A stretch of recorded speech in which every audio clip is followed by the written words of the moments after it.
Kyrie Jesu Domine, dona eis requiem. Kyrie Jesu Domine. Well, happy Monday, everybody, as we all gather for another week, and things have changed culturally. More and more closings of schools and places of public gathering as we try to appropriately, let's turn on the epic music, appropriately respond to the coronavirus. So, I wish you all well with that. Don't wish you luck. Hope you don't need any luck. Develop good practices, you'll get good outcomes. Beware of giving in to panic and the sky is falling. I tend to be on the other side of let's not freak out, but let's be prepared. And I think Dr. Drew Pinsky said people are now virtue signaling about the virus. Don't you care that people are going to die? They're going to die! Yes, I do care. So don't be dumb. But that's enough of social ranting. You know, be hopeful, be wise, and don't be a fearmonger.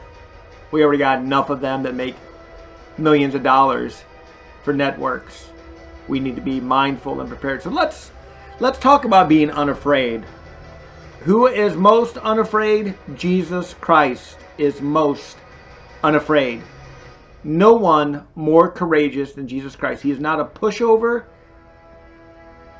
Jesus is the man of resolve and steel, much more than Superman. So what's going on in today's gospel briefly? He goes home, he preaches, everybody goes, wow, our boy Jesus sure is good. And then comes humanity, broken and ugly and pathetic. Don't we know him? Where did he get all this? That's what happens before today's gospel.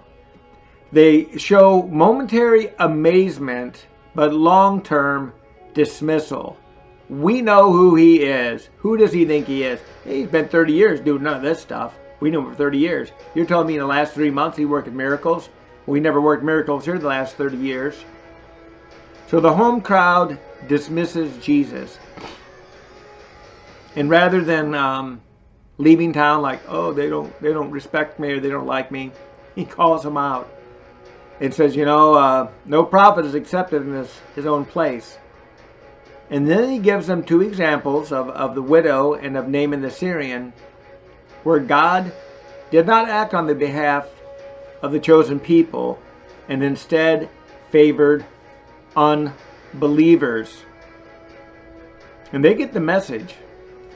And the message they get ticks them off immensely.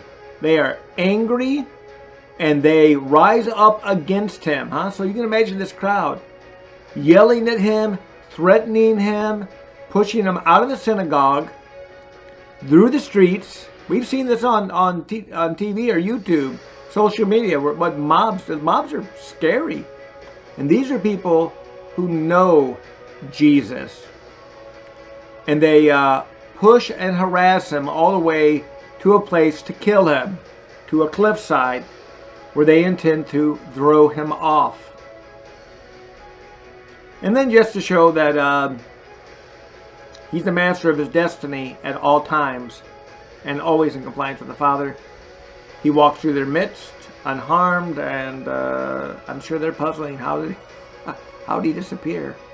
How did he get through us? And in some way he did. Whether it's through human ingenuity or a little flexing of the divine muscle, Jesus is not pushed off the brow side, off the hill, brow of the hill. But he was unafraid. He called them out. Their attitude sucked, and he called them on it. And that's what you and I have to avoid. Anytime we see somebody grow in faith, we have to be really happy and hope they lift us up with their spiritual growth. Because we all need it. None of us have enough.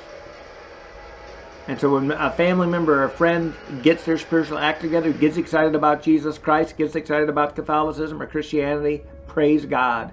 We should all be so lucky to share their company, even if we have to ask, why am I such a slacker in faith?